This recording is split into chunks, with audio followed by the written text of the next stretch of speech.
We spend a third of our lives asleep, drifting through a world of shadows and dreams. But for some, the transition back to reality isn't a clean break, it's a glitch. Imagine waking up with your mind fully conscious, but your body's still locked in a chemical cage. You can't scream, you can't run, and in the corner of the room, something, the old hag, the shadow man, is waiting for you to notice it. In today's video, we're looking at first-hand encounters that show you the waking nightmare that is sleep paralysis.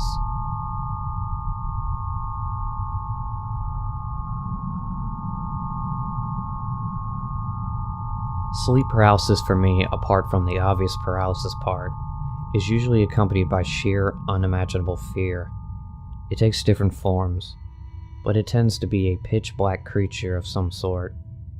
It's 100 times more terrifying than anything you could ever imagine while sitting there, fully awake and conscious.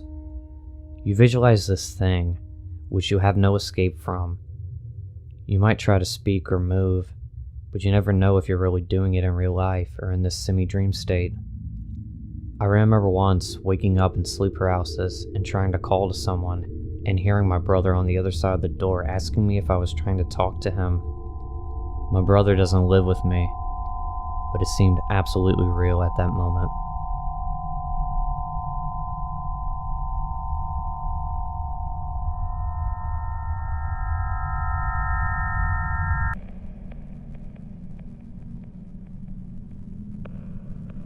I have a few different sleep paralysis demons, and one sort of sleep paralysis guardian angel.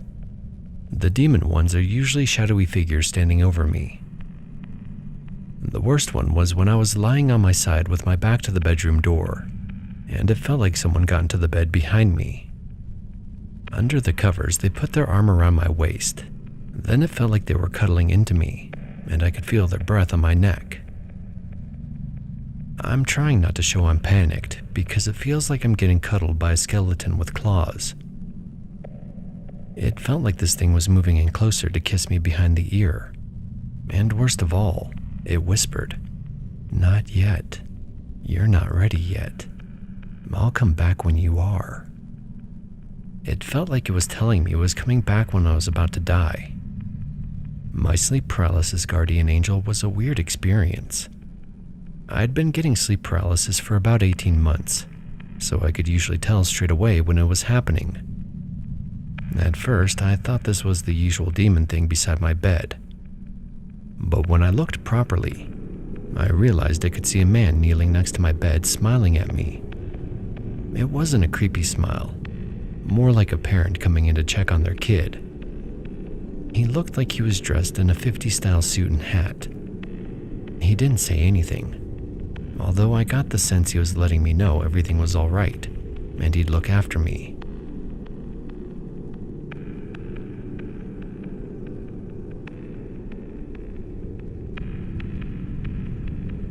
Because it's summer break where I am, I'm kind of sleep deprived, so I ended up taking a nap at my friend's house. Well in my sleep, my head felt like a power outlet was being uploaded into it. I can control it to some extent based on what I thought about. This wasn't uncommon and I learned to cope with it. So in the midst of this, I had my eyes closed from pain. I finally take control of my eyes and opened them to see what looked like a woman standing in front of the door. She gets down on all fours and crawls onto the bed. She was hideous. It looked like she was decaying right in front of me. She slowly and lightly rubbed my cheek, but slowly became fast, and rubbing became clawing.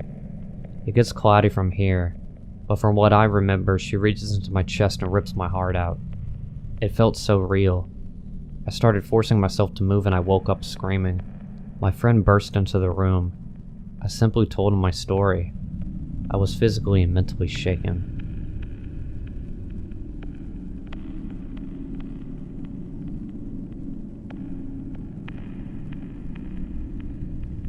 I was in my living room sleeping on the couch at night. I recall seeing my roommate walk quickly out of the hall and into the kitchen where I could no longer see him. Then I heard a young boy rapping at the glass sliding door behind me, saying, "Let me in." The child repeated those lines over and over. I tried to turn around to see him, but I couldn't move. I slowly came out of it, and I realized my roommate was not in the kitchen. Hell, he wasn't even in the apartment at the time, which makes this so much more unsettling.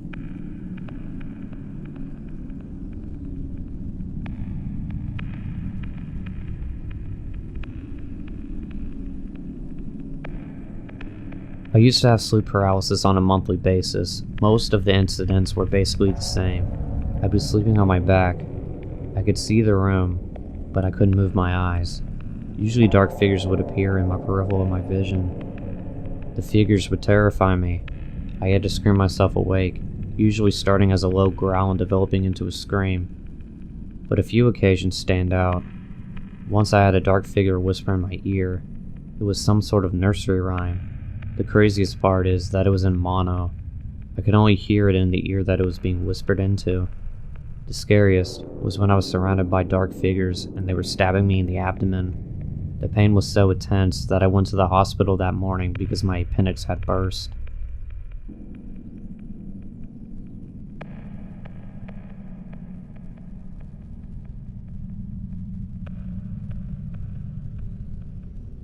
The scariest episode I ever had occurred while I was lying on my back.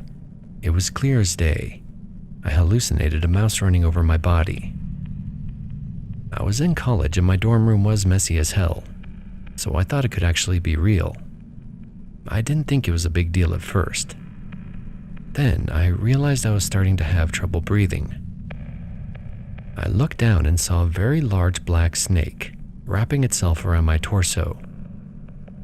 I swear it was so incredibly real. By far the most vivid episode I've ever had. When I finally woke up, I was screaming, which scared the hell out of my roommates who were playing video games next to me. I freaked out, stood up, and explained to them what had happened, but they just looked at me like I was crazy. I used to kind of like sleep paralysis, but not anymore after that one. Now whenever I feel an episode coming on, I force myself to wake up immediately.